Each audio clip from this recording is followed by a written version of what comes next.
Assalamualaikum warahmatullahi wabarakatuh. Bismillahirrahmanirrahim. Tabarakalladzi nazzala al-furqana ala 'abdihi liyakuna lil 'alamina nadhira. Allahumma shalli wa sallim wa barik ala nabiyir rahmah sayyidina maulana Muhammadin wa ala alihi washabihi ajmain. Amma ba'du.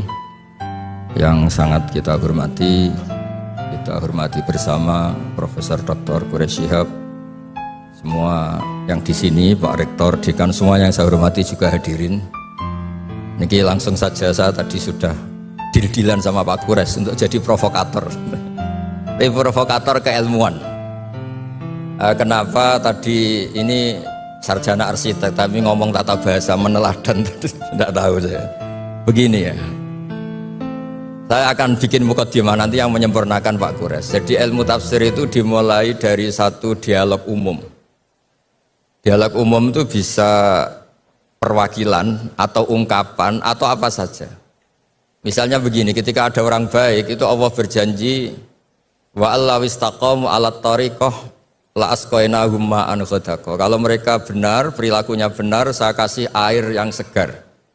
Tentu kalau kita tahu orang berkecukupan air itu tidak cukup segalanya. Tentu kita butuh makan, butuh macam-macam. Tapi Allah hanya menyebut ma'an ghadaqa. Semua mufassir sepakat kata ma'an ghadaqa ini ibaratun an raghadil ais. Bahwa ini adalah maksudnya adalah hidup yang nyaman, bukan sekedar berkebutuhan apa? Air. Begitu juga beberapa ayat yang warka'u ma'ar raki'in wasjud itu bukan sekedar sholat itu bentuknya ruku atau sujud, tapi sholat yang sempurna, yaitu dimulai dengan takbir, diakhiri dengan apa? Salam. Dan itu akhirnya butuh teladan, yaitu Rasulullah SAW. Kemudian di balik teladan itu ada ilmu diroya. Saya termasuk orang yang baca banyak tentang diroya. Karena korban bulian, jadi ulama ya saling membuli, saling mengerjain itu. Jadi suatu saat Nabi Musa itu tanya sama Allah, nggak terima. Memang Nabi Musa ini Nabi paling usil. Untung kita nggak jadi umatnya, kalau jadi umatnya ikut usil. Makanya kalau yang usil itu umatnya Nabi Musa, itu bukan Nabi Muhammad. Nabi Musa itu tanya sama Allah, ya Allah, kenapa engkau menjelaskan tentang engkau ada kata-kata la ta'khudhuhu sinatu wala naum, bahwa Allah itu Tuhan yang tidak terkena kantuk. Sinah itu kantuk, wala naum, dan tidak terkena tidur. Allah tidak jawab, tapi Nabi Musa disuruh megang kaca tipis itu. Pegang, Musa ini jaga. Ya Gusti, jaga, ternyata teriyut ngantuk gitu Pak Fathul Wahid. Langsung pecah. Kamu jaga gitu ngantuk langsung pecah. Bayangkan saya yang jadi Tuhan. Kalau ngantuk sedikit saja alam bisa rusak semua. Terus baru tahu dia, oh penting penjelasan sinatun, tidak ngantuk itu. Kalau rektor kadang-kadang ngantuk boleh Pak Fathul Wahid, nggak apa-apa ya. Karena tidak Tuhan, nggak apa-apa. Ngantuk ya nggak apa-apa, salah ya nggak apa-apa, marah ya nggak apa-apa. Karena bawahnya tidak berani negur. Yang nggak boleh salah itu anak buah. Saya ini kata pejabat UI itu Dewan Pembina, jadi memang berhak jelas Pak Rektor dalam struktur. Itu kalau pakai struktur UI, kalau pakai struktur ulama lebih boleh lagi. Jadi diroyah itu penting, karena dengan diroyah itu yang disebut Quran datar, itu kemudian punya makna yang luar biasa. Tapi kalau kita tidak punya diroyah, maka kesannya Quran itu nyuwun sewu itu datar. Itu masalah besar bagi kita sebagai peneliti Quran. Makanya kadang-kadang itu butuh, tadi saya bilang sedikit provokatif. Karena diskusinya ulama itu juga dimulai dari provokasi. Sedikit cerita perdebatan ulama yang ekstrim. Mu'tazilah itu berpendapat Allah itu hanya menghendaki kebaikan. Karena Allah itu melarang keburukan. Kalau Allah menghendaki keburukan ini paradok. Bagaimana mungkin melarang tapi menghendaki? Jadi Mu'tazilah bingung kalau ngartikan ayat fayudilluhu mayasa wa yahdi mayasa. Terus kata Imam Sanusi itu pengarang kitab Ummul Barohin. Berdebat begini, kalimatnya begini. Idzan waqa'a fi mulkihi ma la yuridu. Kalau kejelekan itu Allah tidak menghendaki, maka banyak di alam raya ini kejadian yang Allah tidak tahu. Jadi kalau Allah dilapuri, ya Allah di dunia banyak maksiat. Waduh itu di luar kekuasaan saya, itu kan masalah ya. Nah, kadang-kadang jawaban provokatif gini itu bisa menghentikan lawan debat. Tapi Tapi kata Izzuddin bin Abdissalam yang punya gelar Sultanul Ulama, kamu jangan benci sama Mu'tazilah di konteks ini karena niatnya itu supaya enggak nisbatus syar'i ilallah. Supaya kejelekan tidak diisnatkan ke Allah, tidak disadarkan ke Allah. Itu juga ajaran Allah, ma asabaka min hasanatin fa min Allah wa ma asabaka min sayyi'atin fa min nafs. Tapi ahli sunnah tetap saja berpikir khairihi wa syarrihi min Allah. Nah, tapi nggak boleh ditanyakan ya. Kalau kamu tanya ini tak cap jadi umatnya Nabi Musa, nggak boleh tanya bab qada qadar. Karena panduannya Rasulullah SAW ngendikane idza dzukiral qadar fa'amsiku. Kalau sudah diskusi qada qadar kamu harus diam. Yang bicara kriminal, pidana. Tapi saya memberi contoh betapa perdebatan diroyah itu penting. Nabi wa Khalilur Rahman Ibrahim itu juga sering debat malah sama Allah, enggak sama Pak Kores atau sama Pak Rektor. Suatu saat Nabi Ibrahim itu mau meninggal, kata malaikat Israel, Ibrahim kamu mau meninggal? Enggak, saya tidak mau meninggal. Kenapa? Karena saya gelarnya Khalilur Rahman, kekasih Allah. Hubungannya apa? Aro'aita khalilan yumitu khalilah. Masa kekasih membunuh yang dikasih ini enggak benar? Malaikat kan enggak biasa debat, naik Israel tanya, ya Allah ini logikanya gini, ini gimana ini? Enggak pernah kuliah malaikat, enggak bisa debat malaikat. Allah itu enak saja jawabnya, bilang ke Ibrahim, wa hal ra'aita habiban yakrahu ayalqa habibah. Masa katanya kekasih Allah ketemu kekasihnya enggak siap? Oh iya mati enggak apa-apa, mati enggak apa-apa. Jadi kalau kamu takut mati itu belum kesayangan Allah. Kok takut semua toh? Padahal enggak kaya juga, enggak makmur juga, tapi takut mati. Nah, itu juga ada dialog. Sehingga ilmu ini menjadi hebat tuh karena banyaknya dialog.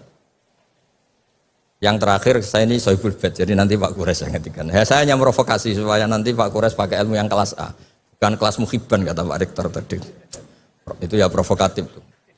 Muhibbin itu sudah luar biasa. Kalau mustame malah turu terus ngantuk itu kalau di Indonesia. Muhibbin itu sudah luar biasa. Ada sekian debat-debat yang misalnya begini di tafsir Tobari. Kita sebagai penekun fikih, saya ini sedang hormati jenengan, penekun bondak pokoknya kita ini penekun fikih. Itu yang namanya qasar salat itu ya salat rubaiyah dikosor menjadi sunaiyah, duhur menjadi 2, asar menjadi 2. Ya jangan ngosor maghrib jadi 1,5. Juga ngosor subuh menjadi apa? 1. Yang boleh dikosor itu yang salat apa? Rubaiyah yang jumlahnya 4. Ini kalau nggak diajari ini bahaya ini. Sudah pakai nama Islam terus ngosor sholat maghrib bisa repot. Tapi Imam Tobari ngendikan, apapun hebatnya mufassir itu dia terjebak oleh mindset fikihnya. Karena dia fikih ya qasar itu qasrus sholat itu ya 4 menjadi 2. Tapi kata Imam Tobari dalam tafsirnya ini umut tafasir. Nanti Pak Kures bisa menjelaskan. Nggak ada tafsir kecuali nginduk kitab namanya tafsir Tobari, umut tafasir. Itu digelari lam yu'allaf fil Islam misluh, nggak ada karangan sehebat tafsir Tobari kecuali Al-Misbah. Tenang mawon tenang mawon ini Mbak Caca agak terima, saya ini kan Mbak Naswa agak terima itu ngelihat saya sama abahnya terus ya kecuali nggak apa-apa sudah, ini tamu harus dihormati sudah, kecuali saya rileks saja. Falaisa alaikum junahun an taqsuru minas shalah in khiftum ayyaftinakumul ladina. Itu kata Imam Tobari, qasrus salat menjadikan salat 4 menjadi 2 itu ya bagian dari qasrus salat, tapi qasrus salat itu bisa yang pernah wajib menjadi tidak wajib. Misalnya salat itu wajib menghadap ke kiblat, gara-gara kondisi darurat tidak wajib menghadap apa? Kiblat. Salat normalnya enggak boleh gerak di atas 3 kali, tapi gara-gara kondisi darurat boleh gerak di atas 3 kali. Itu juga qasrus salat, menjadikan yang wajib menjadi tidak wajib, yang pantangan menjadi boleh. Sehingga pesannya Mbah Mun guru saya Kiai Maimun juga pesannya Bapak, tafsir biarkan tetap tafsir, jangan mengganti kalimatun jami'ah atau lafdun jama' yang ada di Quran. Karena kalau tafsir membentuk nanti menjadi mudhayyik, mempersempit makna Quran. Coba kalau sampean belajar tafsir ya ayuhan nas mesti ya ahla Makkah. Budu robbakum. Kalau nuruti tafsir kan, oh ini perintah ke ahli Mekah, saya kan orang Indonesia. Bisa masalah itu. Misalnya tahajud, wa minal laili fatahajjat bi. Fatahajjat ya Muhammad ya Rasulullah. Saya kan tidak Nabi Muhammad, berarti enggak kena perintah itu. Masalah besar itu. Jadi memang tafsir itu harus, tadi saya sudah matur Pak Quraisy, di pondok itu jarang orang nulis tafsir. Karena sudah diancam man fasarul Quran bi ra'yihi falyatabawa maq'adahu minan nar. Jadi nulis tafsir itu ya kayak pesen tiket.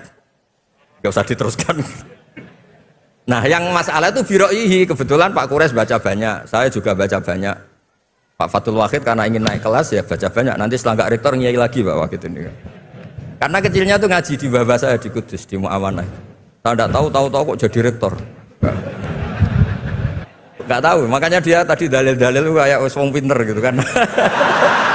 Karena saya juga heran. Masa di depan Pak Quraisy, di depan saya tetap dalil itu luar biasa. Hebat itu, hebat. Luar biasa itu. Pokoknya hebat. Anda harus bangga punya rektor seperti ini, harus bangga. Ya gitu saja. Wassalamualaikum warahmatullahi wabarakatuh.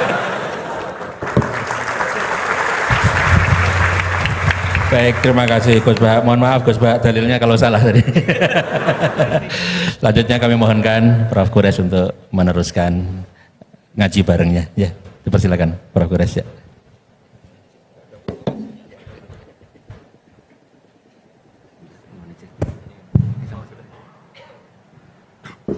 Bismillahirrahmanirrahim. Assalamualaikum warahmatullahi wabarakatuh. Pak Rektor yang saya hormati, Bapak-bapak, Ibu-ibu, Assalamualaikum warahmatullahi wabarakatuh.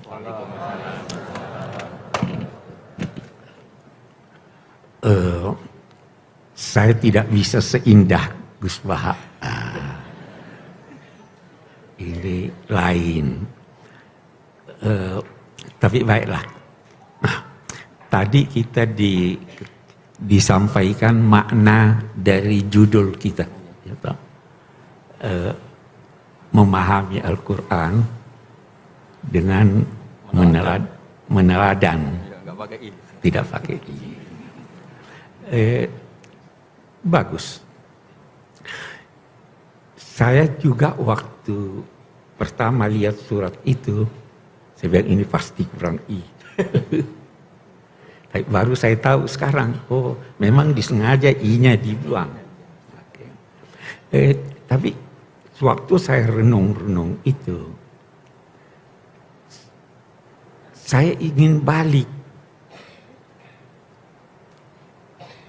Kalau di sini memahami Al-Quran dengan meneladan Rasulullah, bisakah kita berkata meneladan Rasulullah itu harus memahami Al-Quran? Karena kalau Anda tidak paham Al-Quran, Anda tidak bisa meneladan Rasulullah. Jadi lari di tafsir itu.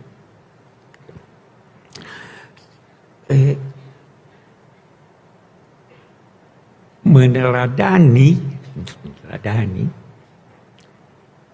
bisa menjadi sama dengan memahami. Memahaminya bisa sama dengan meneladaninya. Kenapa? Karena sosok Rasulullah itu adalah penjelmaan dari tuntunan Al-Quran. Sayyidah Aisyah berkata, kana khuluquhul Quran. Jadi kalau Anda mau faham Quran, lihat Rasulullah bagaimana itu. Kalau Anda mau meneladan Rasulullah, fahami Al-Quran. Jadi dua hal yang tidak bisa dipisahkan. Kita melangkah lebih jauh. Kalau kita merujuk ke Al-Quran, paling tidak, saya belum pernah meneliti semua kosakatanya, tetapi paling tidak ada 3 kata yang digunakan Al-Quran dalam konteks keteladanan. Yang pertama, uswah. Yang kedua, qudwah. Yang ketiga, ittiba. Kita tadi ayat yang dibaca, laqad kana lakum fi rasulillahi uswatun hasanah. pada sosok Nabi Muhammad, pada kegiatannya, pada sunnahnya, pada gerak-geriknya, pada langkah-langkahnya, itu ada keteladanan yang kamu bisa ambil dari sana. Itu uswah. Yang kedua, itu di Al-Quran, kata qudwah, kita temukan ketika Allah membicarakan nabi-nabi sebelum ini, terus ada perintah kepada Nabi Muhammad. Ulaikal ladzina hadallahu fabihudahum iqtadi. Iqtadi. Jadi bukan ta'assa. Kita, apa bedanya uswah dan qudwah? Kalau kita kembali kepada Al-Quran, uswah digunakannya untuk menggambarkan upaya meneladani sosok orangnya. Tetapi qudwah digunakan oleh Al-Quran untuk meneladani kandungan petunjuk, bukan orangnya. Beda kan? Nah, sekarang kita mau bertanya, Nabi Muhammad tidak disuruh, kita pun tidak disuruh untuk meneladani nabi-nabi terdahulu. Tapi kita disuruh uswah, meneladani sosok ini. Kalau kamu teladani sosok ini, itu sudah kamu teladani Al-Quran. Nabi Muhammad itu nabi-nabi hebat-hebat, tapi ada dia punya kegiatan, ada dia punya sikap yang jangan teladani itu. Karena dia pakai qudwah. Nah, kita ambil contoh. Itu Nabi Ibrahim dinamai juga uswah. Tetapi laqad kana lakum fi Ibrahim uswatun hasanah walladzina amanu ma'ahu uswatun hasanah. Baru dia lanjutkan illa qaula Ibrahim. Kamu boleh contohi dia kecuali satu. Sudah dikecualikan. Kecuali apa? Dia setelah mengetahui bahwa ayahnya tidak mungkin akan beriman, dia masih mau doakan. Jangan tiru itu. Jadi tidak mutlak loh. Kita lihat Nabi Musa, hebat Nabi Musa. Tapi ada yang tidak bisa diteladani dia. Mau lihat contohnya, waktu dia kembali dari pertemuan dalam 2 tanda petik dengan Tuhan. Dia dapati kaumnya menyembah ijil, anak sapi. Dia marah, dia lempar itu al-alwah, dia tarik rambutnya saudaranya. Itu perlu diteladani atau tidak? Tidak. Dia katakan qudwah. Nabi Yunus. Kita lihat sekarang. Kita disuruh tidak usah banyak masalah. Semua yang ada dipraktekkan oleh Nabi Muhammad, silahkan contoh. Itu sebelum kita jauh, kita fahami ini. Yang ketiga, ittabi'u. Apa itu? Ayatnya tunggu dulu. Fa'aminu bihi wattabi'uhu. Percaya pada, telah datang kepadamu seorang nabi yang ummi dan seterusnya, baru percayalah kepadanya dan ikuti dia. Hanya saja kita lihat ittabi'u itu beda dengan tabi'ah, itu beda dengan ittaba'ah. Kalau tabi'ah mengikuti, Anda bisa berkata, bayangan saya mengikuti saya. Tapi kalau ittaba'ah, itu bersungguh-sungguh kamu mengikuti. Nah, kenapa bersungguh-sungguh ya Allah? Bersungguh-sungguh mengikuti. Sebelum bersungguh-sungguh mengikuti, kamu harus bersungguh-sungguh memahami apa yang dikerjakan oleh Nabi Muhammad, baru kamu ikuti. Jangan sampai itu kekhususan buat dia. Ada satu orang, satu orang berkata, saya mau ikuti Nabi Muhammad. Bagaimana? Dia kawin banyak, saya mau kawin juga. Boleh enggak? Ibu-ibu boleh enggak? Nah, Syekh Ali Jum'ah, itu mufti Mesir, sekarang sudah pensiun. Dia katakan orang yang berkata begitu sombong dan bodoh. Dia sombong, dia mempersamakan dirinya dengan Rasulullah. Dan bodoh, dia tidak tahu mengapa Rasulullah kawin banyak. Jadi ittabi'u, pelajari bahwa ini demikian, tahu apa sebabnya begitu, baru ikuti. Karena ternyata kita, sebelum lanjut lagi, kita mau berhenti sejenak di sini.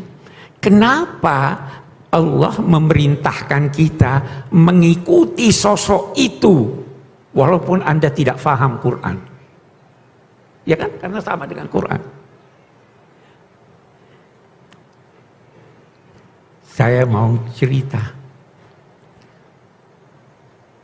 Saya dulu waktu ujian PhD saya, sampai sekarang saya masih ingat satu pertanyaan dari penguji.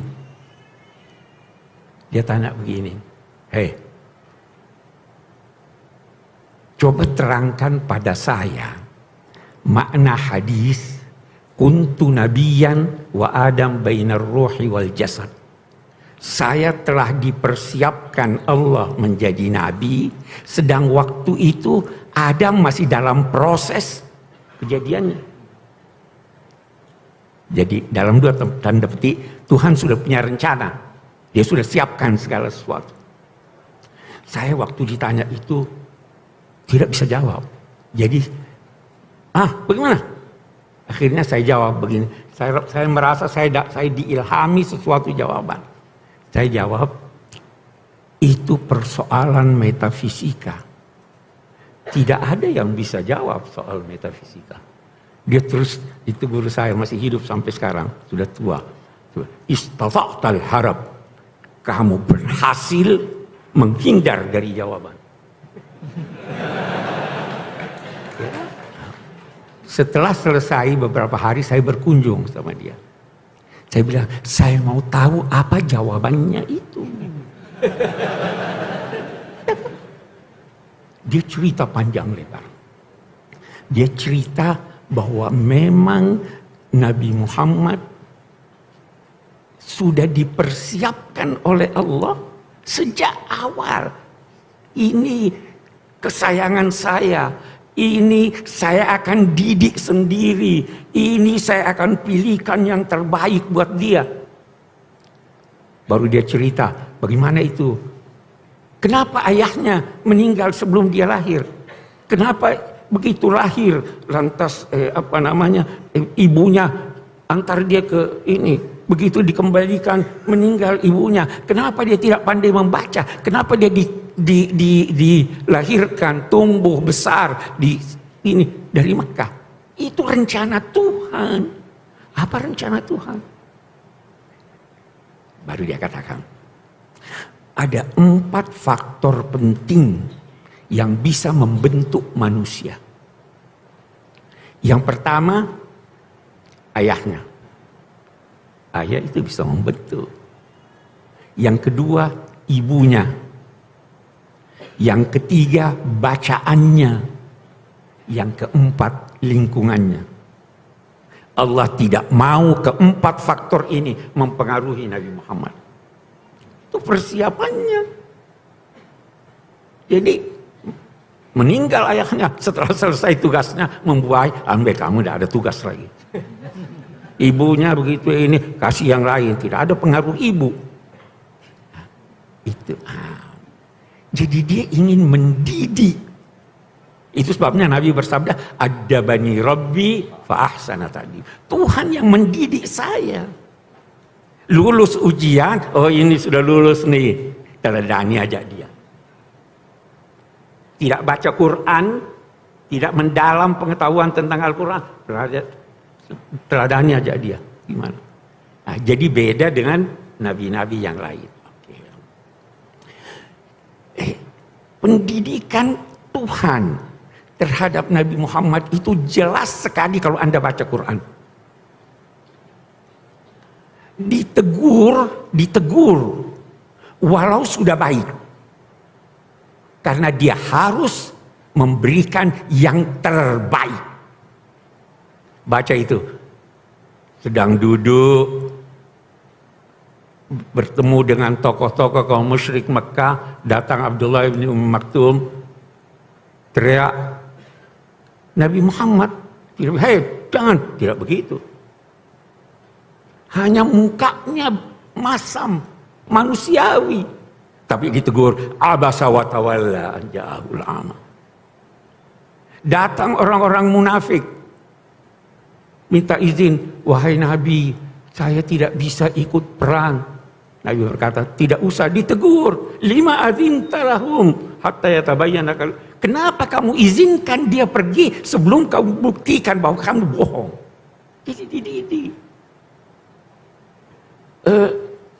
Hubungan dengan istri mengalah dalam apa namanya,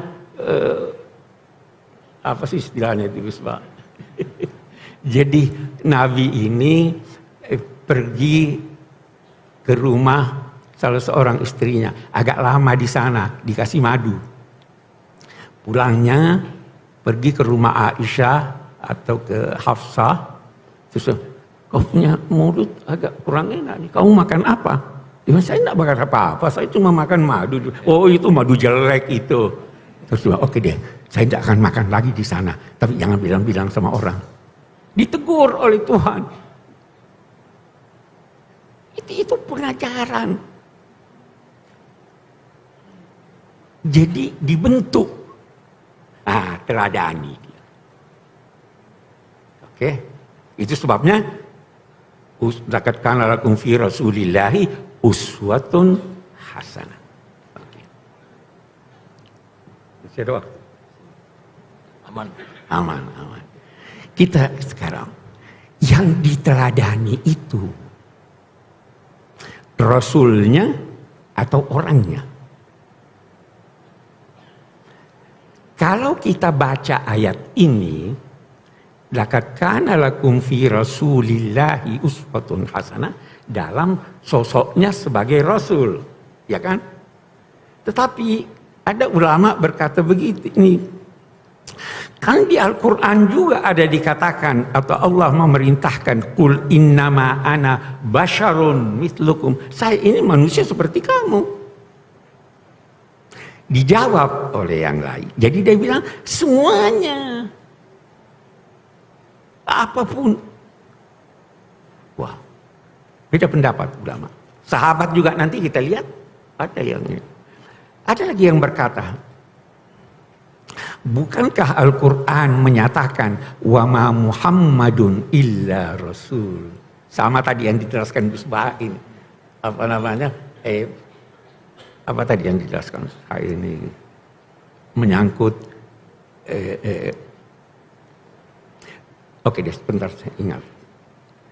Saya bisa berkata mencela orang, siapa sih? Itu kan dia cuma pegawai rendah.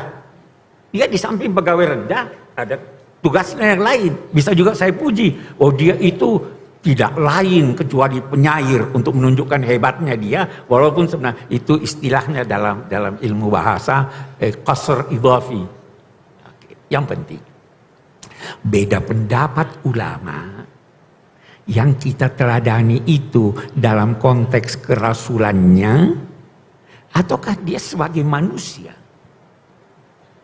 Ada sahabat Nabi, pokoknya apa yang dilakukan Nabi Muhammad, kalau dia bisa lakukan, dia Nabi Muhammad pakai baju apa? Oh baju warna kuning, pakai warna kuning.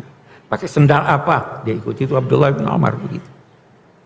Oh dia ke masjid lewat jalan itu, dia sebenarnya rumahnya bisa langsung ke masjid sana, tapi karena Nabi Muhammad lewat sana, ini ada yang katakan kita harus lihat ini Nabi Muhammad. Ada dalam kedudukan sebagai Rasul, ada dalam kedudukan sebagai manusia seperti kita.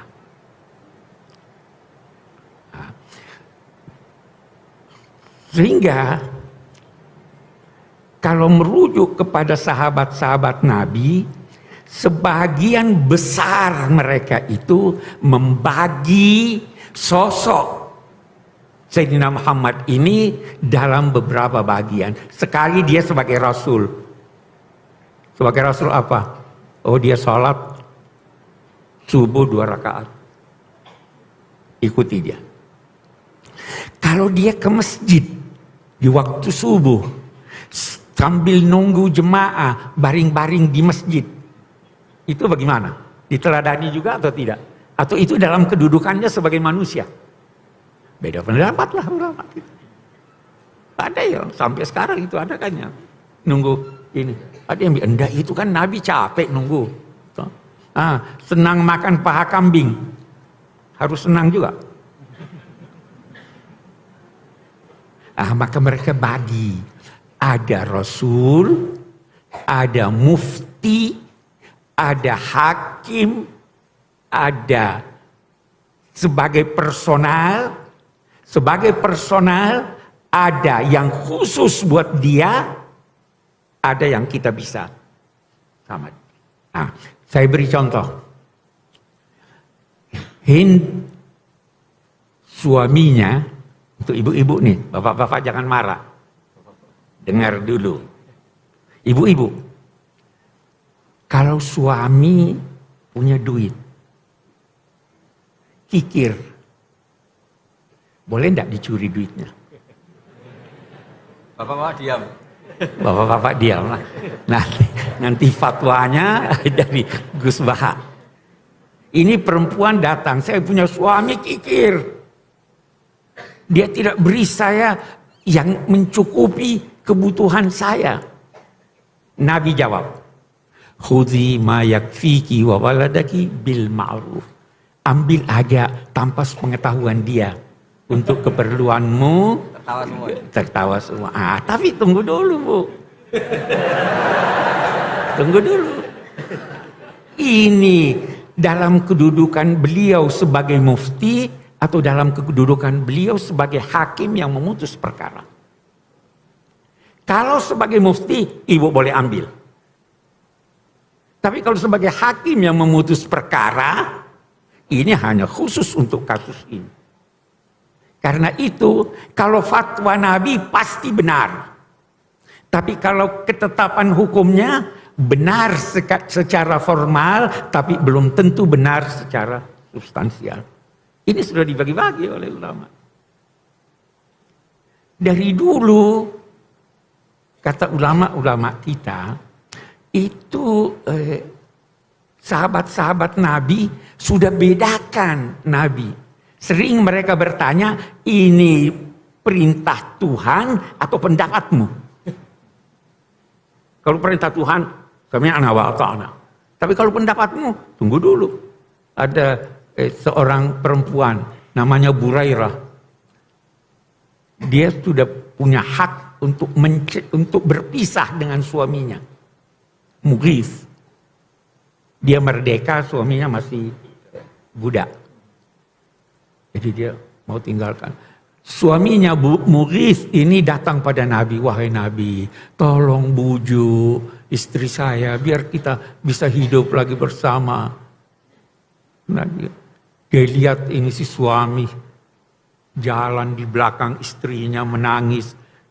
Rasul bilang sama Sayyidina Al-Abbas, coba lihat itu cinta luar biasa.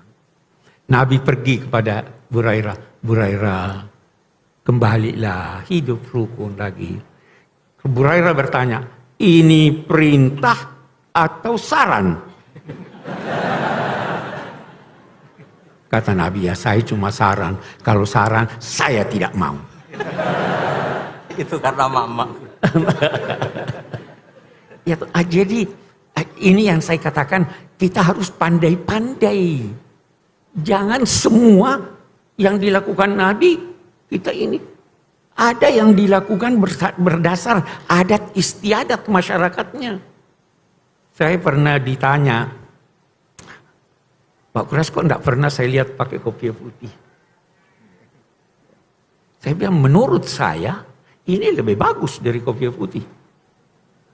Kenapa? Ini adat kebiasaan. bangsa saya. Allah memerintahkan kita melakukan ma'ruf. Jadi meneladani Nabi dalam pakaiannya bagaimana? Saya katakan, kalau Anda meneladani Nabi pada pakaiannya karena cinta pada Nabi, Anda dapat pahala bukan karena pakai, tapi karena cinta Anda. Karena Nabi juga tidak selalu pakai pakaian orang Saudi, pernah pakai pakaian dari Mesir, pernah pakai dari Yaman. Jadi sekali lagi meneladani dengan sungguh-sungguh setelah kita memahami. Dalam konteks kehidupan bermasyarakat seperti itu, seringkali perbedaan pendapat itu Nabi boleh, silahkan, tidak usah bersikeras. Karena itu ada ulama berkata, sekarang kita ambil contoh yang paling populer, salat baca Fatihah pakai Bismillah atau tidak?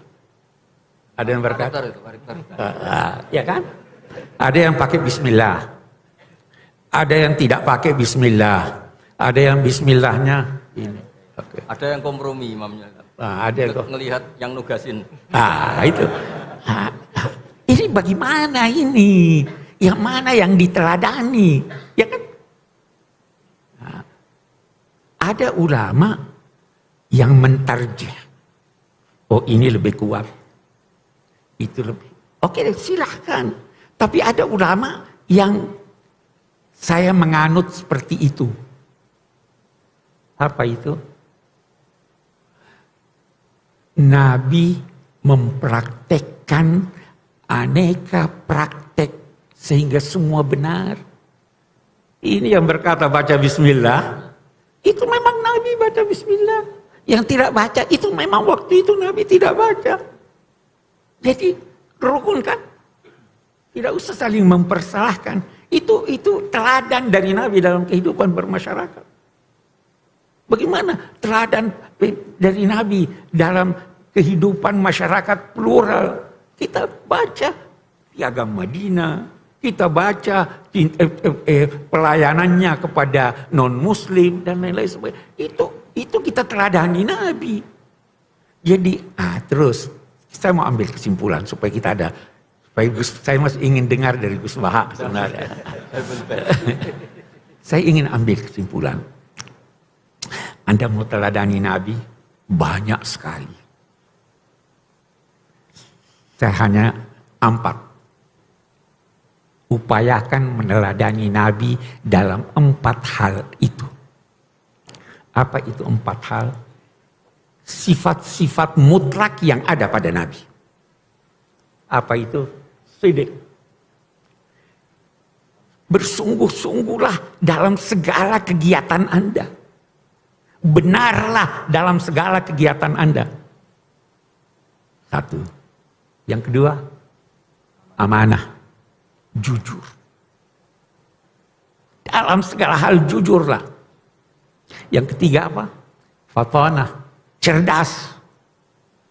Pupuk kecerdasan spiritual Anda, pupuk kecerdasan intelektual Anda, pupuk kecerdasan fisik Anda, banyak macam. Anda sudah meneladani Nabi begitu, tidak usah repot ini itu dan sebagainya. Apa yang terakhir? Tabligh. Sampaikan apa yang perlu Anda sampaikan. Ukur setiap ucapan tulisan Anda, apa ini lebih banyak mudaratnya dari manfaatnya atau tidak. Ukur, oh ini tidak ada manfaatnya, tidak usah WhatsApp. Ya kan? Itu kita sudah teladani Nabi itu. Ukur akhlaknya.